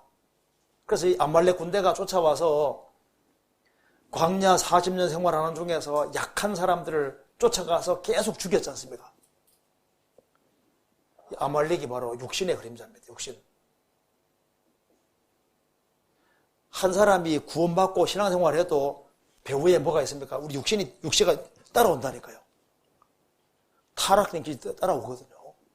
따라와서 내가 신앙생활 못하니까 자꾸 뒤에 배우서 막는다니까요. 그런데 누가 아말렉이가 잡혀갔느냐? 성경에 나와 있기를 약한 자, 병든 자입니다. 그런데 광야 40년 생활 중에 만나가 계속 내려오니까 약한 자가 생길 이유가 없어요. 왜 약한 자가 생겼냐면은 만나는 내리되 새벽에 내려서 해가 딱 떠오르면 어떻게 됩니까? 해가 떠오르면은 자동으로 사라졌거든요. 그러니까 늦게 일나면은 못 먹어요. 하루 굶었거든요. 그 다음부터 귀찮아서 안 나갔어요. 안 먹어요. 안 먹으면 약해지잖아요. 더 심해지면 병들게 된다고요. 이스라엘은 이제 행군에서 갈 때는 막 오랫동안 갔기 때문에 평상시에 잘 안 먹은 사람은 뒤처지게 되고 뒤처지면 아말렉 군대가 잡아가는 것처럼 교회에 연결돼가지고 말씀을 잘 받아먹고 소화를 잘 시키고 이렇게 해야 되는데 그래야지 힘이 있는데 맨 말씀 나 듣기 싫고 이제 그러면은요 잘 안 먹어. 안 먹으면 약해지면 육신이 딱 잡아가서 채워서 이렇게 뒤로 끌고 가는 거예요. 그래서 한 사람이 구원을 받아도 구원받은 사람 배후에 적이 있는데 마귀가 배후에 딱 불뱀과 정갈이 있는 것처럼요. 나를 괴롭게 하고 나를 죽이고 넘어뜨리려는 마귀 세력이 배후에 있는 거예요.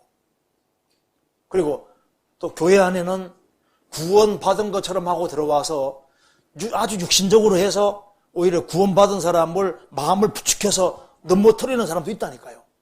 여기 있다는 게 장차 생길 수도 있는 겁니다. 또 한 가지는 우리 육신이 배후에 딱 남아있는 거예요. 그럼 어떻게 해야 되느냐? 하나님 주시는 거 잘 먹으면 돼. 그러잖아요. 그래서 잘 먹으면은 이겨나갈 수 있는 겁니다. 그리고 이제 또 한 가지 중요한 게 뭐냐면요. 이 교회 안에서 주님이 왜 이들을 출애굽을 시켰을까요? 출애굽 시킨 이유가 뭐예요? 일을 시키려고. 여기 봐요. 출애굽을 시킨 이유는 크게 두 가지입니다. 왜 출애굽을 시켰냐면은 광야 교회는 광야 40년 동안에는 누구하고 싸우냐면은 이 아말렉 군대하고 싸웁니다. 그 다음에 이제 가나안 땅, 요단강 건너 가나안 땅 들어갈 때는 7민족하고 싸우지 않습니까? 7족속하고 싸워서 가나안 땅을 차지합니다.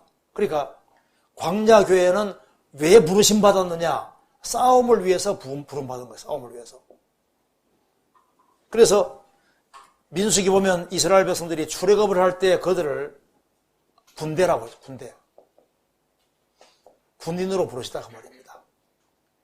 출애굽기 4장에는 아들이라고 했습니다. 그러니까 이스라엘 백성들을 아들이라고 한 것은 그들은 가나안 축복을 위한 것이고, 또 한 가지는 군대라고 한 이유는 싸움을 위해서입니다. 그것처럼 우리도 왜 우리를 구원하셨느냐?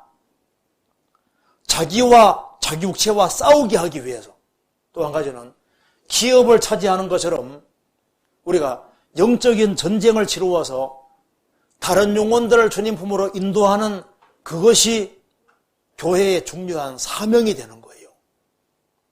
교회에는 왜 있느냐? 영적인 전쟁을 위해 있는 겁니다.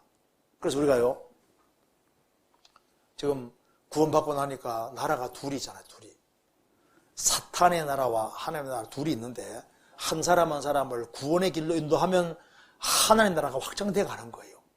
이스라엘 백성들은 가나안 땅 들어가서 7민족과 싸워서 땅을 차지했는데, 그것처럼 우리는 지금 두 나라가 싸우고 있는데 한 사람 한 사람을 구원의 길로 인도하면은 그게 기업을 차지하는 전쟁이고 영적인 전쟁을 치루어서 이렇게 기업과 상을 쌓아가는 겁니다. 그리고 이스라엘 백성들을 출애굽하신 또 한 가지 목적은 싸움을 위한 동시에 가나안 땅, 안식의 땅, 축복의 땅을 주려고 하는 것이 목적인 거예요. 우리를 구원하신 궁극 목적은 뭡니까? 우리를 영원한 천국에 두려고 하는 겁니다. 에집트를 벗어나게 하신 이유는, 출애굽을 시킨 이유는 적과 꿀이 흐르는 가나안 땅을 주려고 하는 것처럼 우리를 왜 예수님 피를 통해서 구원시키고 세상이란 광야를 물이 통과하게 하느냐? 그 이유는 궁극적으로 영원한 천국에 데려가기 위해서예요. 그죠? 천국에서 영원히 같이 살게 하려고 우리를 구원하신 겁니다. 그렇잖아요. 그래서 한 사람이 구원을 받았을 때, 내가 지금 교회의 일원으로 있다. 그걸 꼭 알아야 됩니다. 교회 일원으로 있고, 그래서 이 교회에 연결되어서 정상적으로 공급을 받고, 공급받아야만 자기를 위해 싸울 수도 있고, 자기 육체를 위해 싸울 수도 있고, 그리고 이제 그 다음에 영혼을 건지고 세우는 그 모든 것을 다 할 수가 있는 거예요. 그래서 교회가 우리 신앙생활에서 정말 중요한 곳이라면은 우리가 교회 안에서 어떻게 신앙생활할 것을 정확히 배워야 되는 겁니다. 성경 디모데전서 3장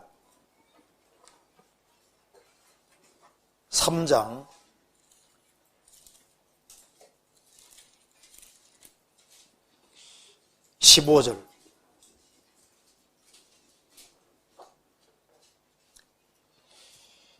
만일 내가 지체하면 너로 하나님의 집에서 어떻게 행할 것을 알게 하매니 이 집은 살아계신 하나님의 교회요 진리의 기둥과 터니라. 자, 하나님의 집이 하나님의 교회라고 했습니다. 그러면 하나님의 집에 어떻게 있게 되느냐? 간단하게 말씀드리겠습니다. 시편 93편에서는 거룩함이 합당하다고 했습니다. 교회 안에서 하나님의 집에서 살아갈 때 거룩함이 중요하다고 했습니다. 시브리에서 3장에서는 모세는 하나님의 집에서 사환 종으로 충성했다. 예수님은 집 맡은 아들로 충성했다. 교회에서 필요한 것이 뭔지 아시죠? 충성하는 것. 또 한 가지는 시편 26편에 다윗은 말했습니다. 내가 주의 구하신 집을 사랑합니다. 교회를 사랑하는 것이 필요합니다. 그리고 교회는 여러 형제자매들이 같이 모여있기 때문에 용서하는 것이 꼭 필요한 거예요. 용서는 가정생활 속에서도 용서가 필요하고 교회 안에서도 주님은 나 같은 사람 받아주셨기 때문에 그리스도인들을 기꺼운 마음으로 용납하고 받아주고 용서하는 그것이 필요한 겁니다. 그리고 교회 안에 주님 오시는 그날까지 끝까지 거하는 사람, 그 사람은 상상할 수 없는 축복을 받게 되는데 그 축복이 뭐냐 하면 자기가 바뀌어요. 그 축복입니다. 어제까지 죄 짓던 사람이 구원받고 교회 안에 쭉 거하면요, 사람이 변합니다. 새 사람이 되거든요. 마음과 생각이 바뀌고 가치관이 바뀌고 그리고 하나님의 자녀답게 바뀌어가고 주변 사람들이 보고서 와, 뭐 달라졌네. 그러니까 자연스럽게 뭐가 됩니까? 전도가 되는 거예요. 전도가. 그래서 너와 내 집이 구원받게 되고 나를 통해서 30명, 60명, 100명이 구원받게 되고 주님께 쓰임받는다는 것만큼 축복이 없는 겁니다. 우리가 우리 통해서 더 많은 사람들이 구원받게 된다면 그것은 인생에서 그게 가장 큰 성공이 되는 거예요. 이 세상도 그 정욕도 없어집니다. 사라지는데 주님 뜻 가운데 살아간 것만 영원히 남습니다. 그래서 성경 시편 여기 요한계시록 14장에 말씀하기를 주 안에 죽는 자는 복이 있도다 하시면서 진실로 그러하다. 저희 수고를 거치고 오시리니 저희 행한 일이 따름이라. 그들의 행한 일이 따름이라. 영어로 이렇게 되어 있습니다. Their works follow them. 그들의 행한 것들이 그들을 따라가는데 주 안에 죽는 사람들은 저 천국까지 가는데 주 안에서 쉬는데 이 지구상에서 한 일이 따라가는데 어디까지 따라가느냐? 저 위에까지 따라가는 거예요. 그래서 주 안에 들어와서 주 안에 살다가 같이 수고하고 세상하고 사랑하고 하는 가운데서 같이 협력하고 하는 이 모든 것, 이것은 다 영원히 남습니다. 그래서 교회 생활을 하는 가운데 주님의 공급으로 가정생활, 직장생활, 학창생활 이 모든 것이 다 연결되어 있는데 먼저는 교회에 연결되어서 공급을 잘 받고 정상적으로 잘하는 겁니다. 시간이 됐기 때문에 오늘 여기까지 말씀드리고 나중에 또 시간 되면 또 같이 교제하는 시간 갖겠습니다. 같이 기도하시겠습니다. 자비로우신 우리 아버지 하나님, 저희들 오늘 하나님의 말씀을 통해서 교회의 중요성에 대해서 생각해 보았습니다. 우리의 마음을 일깨워 주시고 교회의 중요성을 마음 깊이 새길 수 있도록 도와주시고 주님을 사랑하며 주님이 세우신 교회를 사랑하며 성도를 사랑하며 한 마음과 한 뜻이 되어 불쌍한 잃어진 영혼들에게 이 귀한 복음을 전해줄 수 있도록 도와주시고 우리 모두를 귀하게 사용해 주옵소서. 앞으로 있을 신조국교회 전도집회에 함께해 주시고 또 많은 사람들이 구원받도록 도와주옵소서. 또 이번 집회를 위해서 같이 봉사하며 수고할 수 있게 해주신 것을 감사합니다. 모든 전도하는 손길을 봉사하는 손길에도 함께해 주옵소서. 우리 구주 예수 그리스도 이름으로 기도하옵나이다. 아멘. 네, 수고했습니다.